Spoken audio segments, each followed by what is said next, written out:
Hey, hey, hey. Salve massa, salve moçada, salve rapaziada. Acho que eu tô assistindo muito o podcast do Mano Brown. Ouvindo, na verdade, né? Bom, aqui quem tá falando é Ingrid da Mata e eu te dou as boas-vindas ao meu canal. Hoje a gente vai bater um papo sobre ansiedade. Sim. Eu acho que eu já nasci ansiosa. Eu nasci de 7 meses e eu tava numa urgência, numa coisa de chegar nesse mundo e até hoje eu não sei porquê. Eu sempre fui uma criança super agitada. Pelo que eu me lembro, assim, eu sempre estava me movimentando, estava fazendo alguma coisa. Minha mãe que o diga. E eu devo ter todas essas doenças aí. TDAH, déficit de atenção, ansiedade eu sei que eu tenho. Já é uma coisa que eu sofro, assim, né? E eu só fui ter consciência disso mesmo em 2019. No momento, eu não tô querendo arrumar doença. Então, eu tenho tentado cuidar disso de uma outra maneira, né?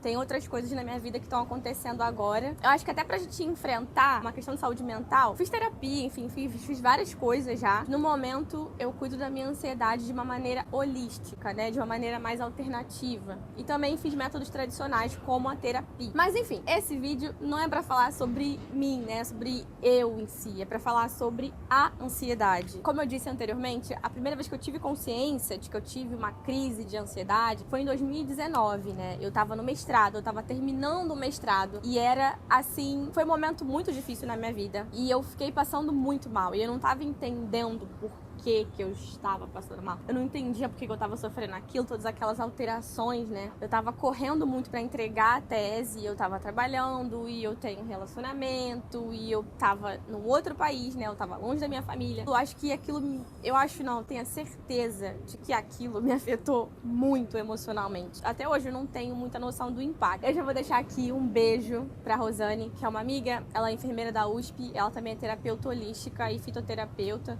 que ela me ajudou muito nessa minha fase. Eu nem imaginava o que eu tava passando e ela viu como é que eu tava e ela me ajudou em todas as etapas, né? Justamente por ela ter essa formação em saúde. Eu tava fazendo tudo errado na época, mas já começando assim se você tem ansiedade, não use estimulante. Café, guaraná, taurina, todas essas coisas que te deixam mais acordado, te aceleram muito mais, né? Uma das coisas que a Rosane me explicou é que existe a gente e existem dois polos. Esses polos são a depressão e a ansiedade. Geralmente a gente fica transitando nesses dois polos, que a depressão é basicamente você viver no passado. Tá passando um avião aqui. Vamos esperar. Bebe um chazinho. Como eu tava dizendo, existem dois polos, a ansiedade e a depressão. E existe a gente, existe o centro.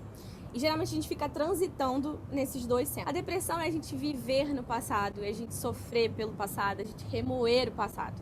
E a ansiedade é viver no futuro, ansiar o futuro, ficar louca pelo futuro, sabe? Só pensar naquilo. Mesmo que esse futuro seja daqui a 15 minutos, isso já pode causar ansiedade. Uma das coisas mais doidas que eu vou dizer aqui nesse vídeo é que a ansiedade ela foi feita para te proteger. Sim, por mais doido que isso pareça. A ansiedade, ela tem uma origem biológica tão forte, ela foi feita para te proteger. É um mecanismo do nosso corpo que é ativado, né, que é acionado quando a gente geralmente tá em situações de perigo ou que a gente precisa combater alguma coisa. Vocês lembram do Pumba? O Rei Leão, sem dúvida, é um dos meus filmes da Disney favorito. E o Pumba, ele é um javali ansioso, né? Ele fica correndo pra lá e pra cá, pra lá e pra cá. Tem um vídeo que eu vou deixar aqui na descrição. São 27 minutos de vídeo em que ele explica os sintomas físicos da ansiedade. Ele explica como a ansiedade prejudica o nosso corpo e muitas vezes ela até pode ser confundida com outras doenças. Essa parte eu vou entrar um pouquinho do que eu senti também, talvez muitos de vocês possam se identificar. Voltando pro Pumba. Quando o Simba, ele vai correr atrás do Pumba e do Timão, né? Eles saem correndo. Eles estão em situação de perigo, que eles acham que o Simba vai comer eles, né? É o predador, né? Na selva lá africana, o Pumba é o javali e o Simba é um leão. Na selva africana, eles são predadores, né? O leão come o javali. Quando o javali, né, ou qualquer animal, até mesmo o leão, eles estão em situações de perigo, eles têm uma descarga de adrenalina no corpo que mexe com todos os seus sentidos. E uma dessas principais coisas que essa descarga de adrenalina ativa é a questão do seu estômago. Ou seja, você tem o seu suco gástrico, ele é acionado para, se você tiver com a barriga cheia, né, com o estômago cheio, para esvaziar o seu estômago, para você ter força, para você correr desse perigo, para você sair desse perigo. O que acontece é que hoje em dia a gente não tem, assim, né, não enfrenta muitos perigos, muitos medos em que a gente precisa sair correndo, né? Às vezes é uma reunião de trabalho, é uma entrevista de emprego, é uma declaração de amor, sei lá, é uma notícia que a gente precisa receber, um diagnóstico médico que não vai ser tão bom assim. O teu corpo, né, hoje em dia, ele entende isso como uma situação de perigo. Só que a gente não tá saindo correndo, geralmente a gente tá sentada no computador. E isso é muito louco, cara. E esse foi um dos sintomas da minha ansiedade que eu enfrentei em 2019. Foi um problema digestivo. E isso foi muito doido. Eu tive gastrite e refluxo. Um dos sintomas também que a gente tem na ansiedade, dores musculares, né? Você fica muito tenso, fica tudo assim, você fica contraído. Você pode sentir palpitação. Inclusive também vou mandar beijo aqui pra Gisela e pro Vasco, que são dois amigos meus, eles são médicos e eles sofrem muito comigo, coitados, porque eles estudam ainda só um pouco hipocondríaca. E tem fases, assim, o último estágio de ansiedade que eu enfrentei um pouco no início desse ano foi ter palpitações cardíacas mesmo. De eu achar que eu tava tendo um infarto, de tão nervosa, tão ansiosa que eu estava. E eu fui fazer teste ergométrico, eu fiz eletrocardiograma e tava tudo bem com o meu coração. Eu não tinha nada, mas a ansiedade, ela pode sim causar essas sensações, a gente tem que ficar muito atento a isso. Muitas pessoas desenvolvem problema de pele, então você fica com a pele descamando, você fica com a pele vermelha, enfim, tem inúmeros problemas e tá nesse vídeo aqui na descrição, não deixe de assistir. E agora eu vou falar pra vocês como eu consegui controlar a minha ansiedade. Controlar a ansiedade não quer dizer que eu não vá ter crises de ansiedade, tá? É muito normal isso, é muito comum, porque eu não controlo a minha vida, eu não controlo a mim mesmo, assim. Posso tentar controlar os meus pensamentos, mas eu não controlo o que vai acontecer comigo. E essas coisas que acontecem comigo e que são inerentes à vida, elas podem me afetar de uma maneira que eu não tô esperando. E aí eu aprendi ao longo desses quase 4 anos, né, desde 2019, a lidar com isso. E a primeira coisa que eu tive que fazer naquela época, porque eu tava sentindo, né, eu tive gastrite, uma gastrite muito séria, foi dieta. Você acredita que você tem ansiedade, ou se você acha que você tem ansiedade, ou se você já foi diagnosticada com ansiedade, talvez você precise mudar a sua dieta. E você vai ter que cortar dela alimentos muito estimulantes ou que sejam muito ácidos, principalmente se você tiver com uma crise em que envolva, né, o seu aparelho digestivo. Então eu tive que cortar da minha dieta café, chá verde, chá branco, né, chá preto. Eu amo mate leão, já falei isso diversas vezes, tanto aqui quanto no meu Instagram. E aí eu tive que cortar o mate leão, porque o mate leão também tem cafeína. Todos esses alimentos que são muito ácidos e que contribuem para esse suco gástrico, né, fazem mal de alguma maneira. Então a primeira coisa que eu tive que fazer é uma dieta. Então talvez você precise mudar a dieta, você precise mudar a sua alimentação. Outra coisa que eu fiz foi o chá. Foi até isso que me inspirou a criar a minha marca, que é a Jesta, ou seja, o chá é um dos temas aqui desse canal. Eu sempre gostei de chá, mas eu nunca tive uma proximidade tão grande com essa bebida, né?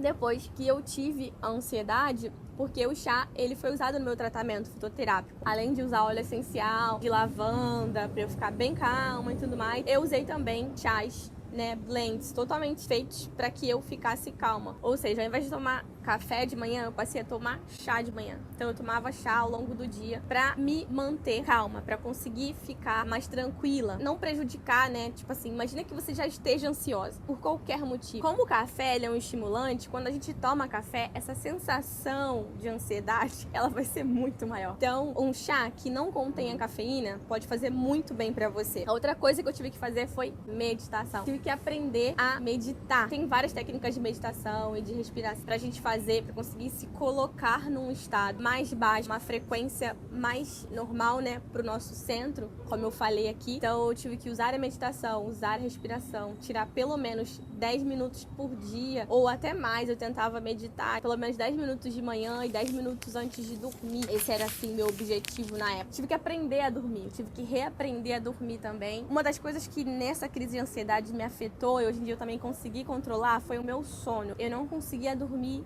de jeito nenhum. Eu ficava acordada, né? A minha mente, ela ficava correndo assim, né? A gente fala my mind is racing em inglês. Eu deitava e eu tentava descansar. Nem sempre meu corpo estava cansado. Eu também vou entrar em outro tópico que é exercício. Exercício físico é muito importante. Eu deitava e tentava dormir. E eu tava lá tentando dormir. E era muito estranho, porque exatamente quando o sono tava vindo, a minha mente, ela é invadida por algum pensamento que nem sempre é útil, tá? E é uma preocupação de que eu não deveria me preocupar, principalmente naquela hora, naquele momento. Porque eu precisava dormir, eu só precisava dormir. Mesmo que aquilo tirasse o meu sono, durante o sono eu não podia resolver aquilo. Eu tive que aprender a dormir. E eu usava meditação antes de dormir, a respiração. E eu comecei a dar valor pro meu sono. Então eu tive que fazer um ritual do sono. Deixar o telefone 1 hora antes, no mínimo antes de dormir. Deixar de olhar as redes sociais, de usar a tela azul e tudo mais. Livros pra me dar sono, livros que, sei lá, tipo, fossem muito difíceis pra mim naquele momento. Livros que me dessem sono, eu começava a lê-los antes de dormir pra eu conseguir dormir, meu cérebro desligar. E eu entrar num mood e, né, ficar mais calma e relaxada pra conseguir dormir. A gente acha, quando a gente tá ansioso, quando a gente quer entregar um trabalho, quer entregar a monografia, a tese de mestrado, doutorado, que seja, às vezes a gente corta uma das coisas mais importantes da nossa vida. Às vezes a gente vai negligenciar, né, na verdade. Nossa alimentação, exercício físico, o sono, e a gente tá tão nervoso, a gente quer fazer aquela entrega, que a gente esquece que essas coisas são extremamente importantes para que a gente consiga fazer essa entrega. Então, uma das coisas que eu negligenciei na época foi exercício físico. Muitas vezes, você vai estar com a mente cansada, mas o seu corpo não vai estar cansado. E esse vai ser um dos fatores que vão atrapalhar o teu sono. Então, é muito importante que você faça exercícios físicos regulares. Nem que seja meia horinha por dia. É bom cansar o corpo, porque um corpo cansado, a mente consegue descansar também. Lembra quando a gente era pequeno, era criança, e a gente ficava o dia inteiro correndo? Corria pra lá, corria pra cá, brincava muito, se exercitava muito. Não importava. Quando a gente chegava em casa, era só tomar um banho que, bum, a gente caía na cama e dormia. É basicamente esse pensamento que a gente tem que ter. Pratique exercícios para você cansar o seu corpo, para você ativar o seu corpo, para você exercitar o seu corpo. Vai ser muito mais fácil para você dormir. Bom, eu espero que vocês tenham gostado das dicas. Eu fiquei muito ansiosa para fazer esse vídeo. Que coisa. Bom, eu espero que vocês tenham gostado do vídeo. Eu espero também que vocês melhorem da ansiedade, porque sofrer é muito ruim. Espero também que a gente aprenda como adulto a lidar com isso. Talvez seja o mal do século, o mal da nossa geração, né? Todas essas doenças que a gente está sofrendo agora. Ou talvez a consciência dessas doenças, né? Acho que a ansiedade sempre foi presente na nossa vida, na vida da humanidade em si. Mas que a gente tenha muito mais consciência sobre ela, que a gente consiga conviver com ela, né? Acho que eliminar a ansiedade vai ser impossível. Até porque, como viver sem aquelas borboletas no estômago, né? Borboletas no estômago controladamente. É isso. Um beijo. Espero que vocês tenham gostado.